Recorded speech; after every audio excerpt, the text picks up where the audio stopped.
Sus amigas son dominicanas, por eso ya no habla como una paya. Su cara brilla como si fuera una estrella. Sale con sus amigas pa' la joda nada más, ni compra botella. Y a su mesa llegan cosas que otros manes la pagan por bellas, pa' ver si se relajan y bajan guardia.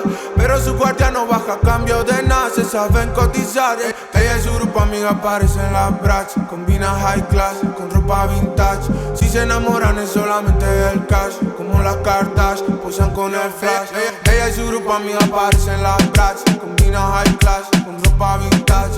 Si se dan la vuelta delante tuyo, my God, te fuiste pa'l max, primo dale gas. Esa entra pa' la disco, de repente tiene la 20 toda la noche que la tienen en busca de captura. Viejo pobre es empresario, delincuente, mucha gente quiere mudarse toda la noche detrás suya. A pesar de pretendientes que ella tiene, siempre recuerda que conmigo pequeña se iba a despegar. Fue el primer chico que la besé y eso hace que no cesen sus ganas de tenerme siempre cerca. Solo viste Armani, no le gusta la posición misionaria, y los tontos que bufan blanca por la nariz. Cada semana ya está en una capi, Milan, London, New York o París. En todos lados se matan por esa shorty, y al final acaba conmigo por Madrid, haciéndole en el asiento del automático.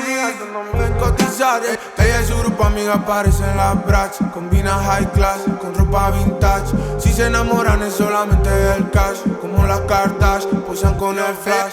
Ella y su grupo amiga aparecen las brats. Combina high class con ropa vintage.